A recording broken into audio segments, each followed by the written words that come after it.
Hi, everybody. Today I'm here to talk about how to give a restaurant pitch to potential investors. As a chef, this is something that I've been considering for a long time. One of my goals is to open a restaurant, and there are a lot of things to consider when developing a plan to approach investors with. So, to start off, before I get into the meat of this presentation, I want to share a few tips with you. First of all, make sure you do your research. That will show up in your plan, and that'll be a main selling point for when you approach them. That's what'll convince them to consider loaning you the capital required to open a restaurant. Another thing that will convince them, consider having some form of collateral. Most of the time, for restaurant owners, it's their car or their house. It's a big capital item that is of equal value to the restaurant that you're opening. And as far as the presentation goes, when it comes to your visual aids, use your speaker notes. Don't put all of your text on your slides. Microsoft PowerPoint is a really good visual to use as a presentation for when you're convincing investors to lend you money. You don't want to put all of your words on the slide, because what will happen is the investors will read all of the words on the slide and then they'll stop listening to you halfway through your presentation because they've already read everything they need to know. But if you just put the basic information and then leave the details in the speaker notes, it gives you something to present. It makes them want to hear more. I believe the phrase goes, leaving something to the imagination. So, now that I have my tips out of the way, this is what I've learned. What you're going to need is a lot of information. Basically, what the investors are going to want to know is, how much money are you looking to borrow? How long is it going to take for them to get their money back? And how to show them that is by all of the research that you do, all of the detail that you go into. They want to know if you're truly dedicated to this idea, that you're not just entertaining it. I'm considering opening a restaurant. No, this is something I'm truly considering. I've put the research in, I've brainstormed, I've planned, and this is everything I have to show you. This is what I want to bring. You're going to start with a market opportunity. You're going to look at the overall restaurant market. You're going to want to bring your restaurant's mission statement to the table. What is your restaurant trying to accomplish? What problem are you trying to solve by opening a restaurant? For example, the one I want to open, the problem I'm trying to solve is there is a lack of diversity in the dining scene in the city that I live in. So I want to bring another aspect to the table. The next one you're going to focus on is the industry opportunity. When you're looking at this aspect, how many other restaurants like yours are there in your area, in your state, in your region of the United States? For example, I'm not saying that this is what I'm going to open, but for example, a Scandinavian fine dining restaurant where I live, the nearest Scandinavian restaurant, and I'm not even saying fine dining, the nearest Scandinavian restaurant is 150 miles away from me. I have a pretty open market in my area because there aren't any others like that. This is where it limits me. Fine dining. My city is starting to open up to the possibility of fine dining. So I already have 2 fine dining restaurants in my city. An hour away from me, I have at least 30 fine dining restaurants available to customers.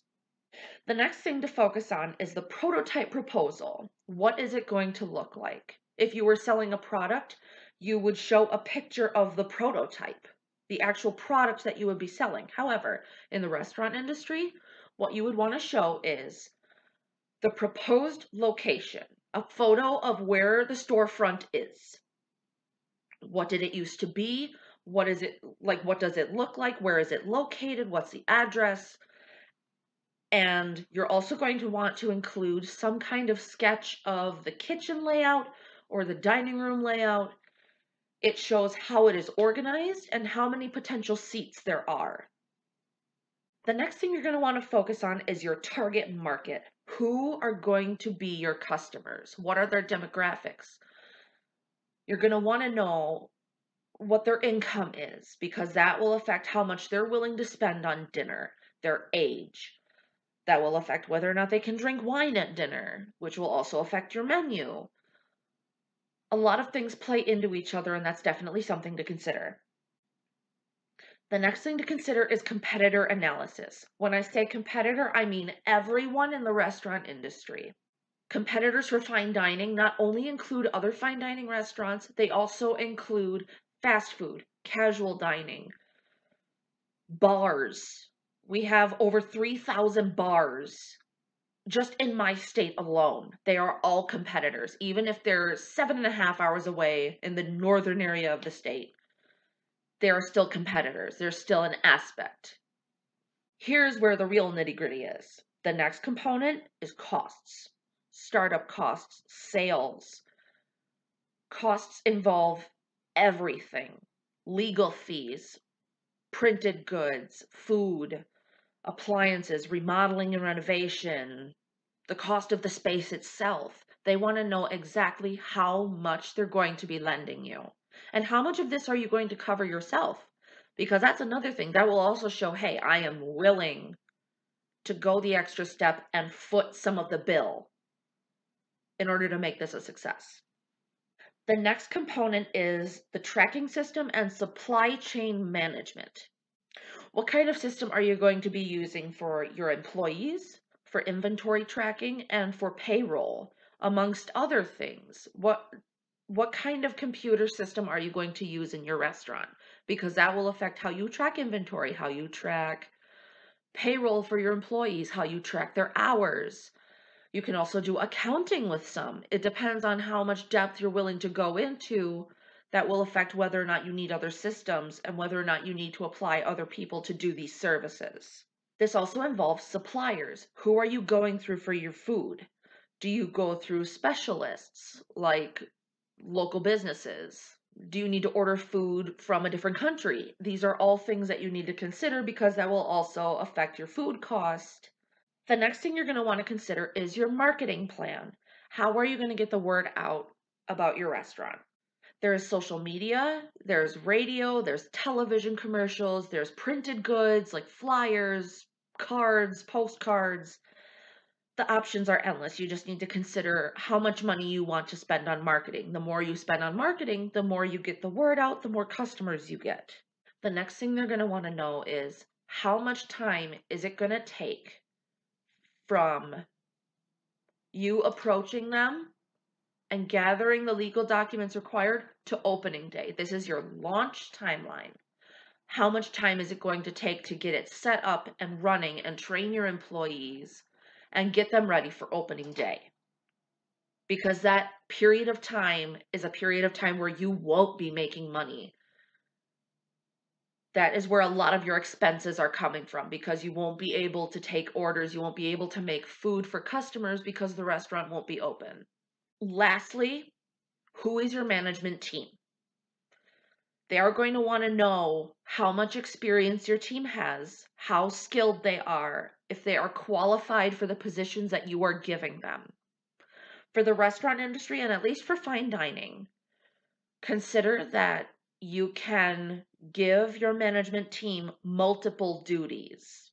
For example, in fine dining, there's the owner, executive chef, sous chef, general manager, and maitre d'. For my example, anyways.